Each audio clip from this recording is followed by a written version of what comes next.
메가더가 잘린 이유 알아보자. 메가더는 제2차 세계대전에서 태평양 전선의 승리를 이끈 영웅이며 군인으로서의 능력은 그 누구도 의심할 수 없습니다. 일본 점령과 관련된 군정을 성공적으로 이끌었고 군사적인 승리를 통해 이국의 위상을 높였습니다. 그래서 이러한 공로에 따라 메가더는 군사적 리더로서 뿐만 아니라 정치적 인물로도 크게 주목받게 되지요. 그는 미국 국민들 사이에서 잠재적인 대통령 후보로 인식되기도 했으며 크게 주목받는 인물이었습니다. 해리 트루먼 대통령은 제2차 세계대전 말미에 대통령직을 맡았으며 냉전이 시작되는 시기 미국의 외교와 군사 정책을 책임지게 됩니다. 트루먼은 전쟁의 참화를 겪은 후 미국의 대외 정책을 신중하게 이끌어 나가야 한다는 강한 신념을 갖고 있었습니다. 특히 핵무기 사용과 관련하여 매우 신중한 태도를 취하고 있었고 그는 헌법 질서를 매우 중요시했으며 군부의 과도한 권력 확대를 매우 경계하고 있었습니다. 1950년 6월 25일 북한의 남침으로 한국전쟁이 발발했습니다. 미국은 유엔군을 이끌고 남한을 방어하는 데 앞장섰고 메가더는 유엔군 총사령관으로 임명되어 한국 전선의 군사작전을 총괄하게 되었습니다. 그는 인천 상륙작전과 같은 혁신적인 전략을 통해 전세를 역전시키며 성공을 거두었습니다. 그러나 이러한 승리 뒤에 메가더의 행동은 트루먼과 갈등의 시작이 됩니다. 인천 상륙작전이 성공한 이후 메가더는 북한군을 압도하고 북진하여 전쟁을 종결짓고자 했습니다. 한반도 전체를 민주국가로 통일하는 것이 목표였고 이를 위해 중국의 개입 가능성을 무시한 채 북한 접경까지 진격했습니다. 그러나 중국은 미국과 유엔군이 자신들의 국경까지 접근하는 것을 큰 위협으로 느끼고 대규모 병력을 한반도에 투입하게 됩니다. 이로 인해 전세는 다시 불리하게 전환되었고 전쟁은 장기화될 조짐을 보였습니다.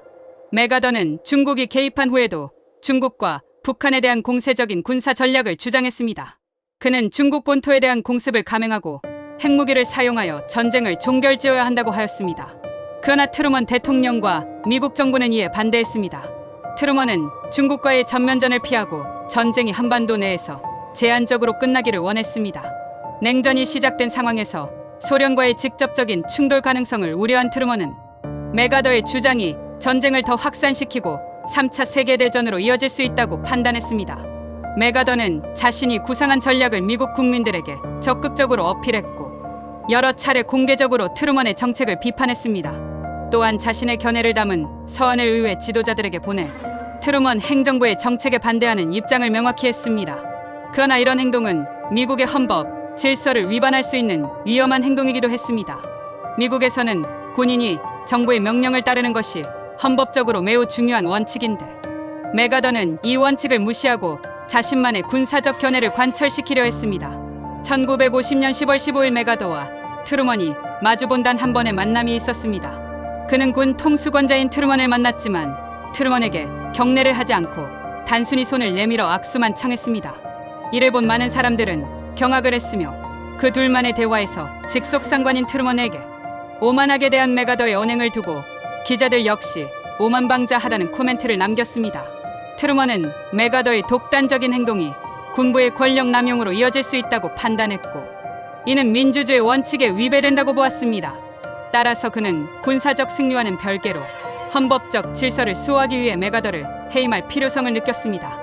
결국 1951년 4월 트루먼 대통령은 메가더를 해임했습니다. 해임 공식 이유는 명령 불복종이었으며 메가더는 대통령은 물론 미합동 참모본부와 논의 없이 멋대로 발언하고 작전을 펼쳐 미군과 유엔군에 막대한 손실을 끼쳤다는 것이 해임의 큰 이유였습니다. 메가더는 미국 국민들 사이에서 매우 인기가 높았지만 트루먼은 그를 해임함으로써 자신이 민주적 절차와 헌법, 질서를 수호하는 대통령이라는 점을 강조하려 했습니다. 트루먼은 군대의 정치적 개입을 차단하고 군인이 정치에 개입하는 것을 방지하고자 했습니다. 메가더의 해임은 많은 논란을 불러일으켰지만 트루먼은 자신이 헌법과 미국의 민주적 가치를 지키기 위한 결단을 내린 것이라고 주장했지요. 이 사건을 통해 군부가 정치에 개입하는 것을 차단하는 헌법적 원칙이 강화되었으며 민간 정부가 군사 정책에 대해 최종 결정을 내리는 것이 다시 한번 명확히 되었습니다. 메가더 해임 이후 한국 전쟁은 더 이상 전면전으로 확산되지 않았고 유엔군과 중공군 간의 대치는 계속되었지만 트루먼의 목표였던 남북 전쟁도 한반도 내에서만 제한적으로 진행되었습니다. 이는 궁극적으로 1953년 휴전 협정으로 이어져 한반도는 계속 분단 상태로 남게 되었네요. 만약 더글라스 맥아더 장군이 해임되지 않고 끝까지 이끌었다면 어떻게 되었을까 궁금하네요. 또 당시 해리 트루먼 대통령이 지금의 트럼프와 같이 강경파 정책을 펼쳐 미국을 이끌었다면 어떻게 되었을지도 궁금하네요. 그럼 대만의 장제스의 병력도 한반도에 파견되어 중국 본토로 진입했다면 3차 중일전쟁이 되었을까요? 관련 영상은 왼쪽 상단에서 보시기 바랍니다. 영상이 재밌으셨다면 구독과 좋아요 부탁드립니다.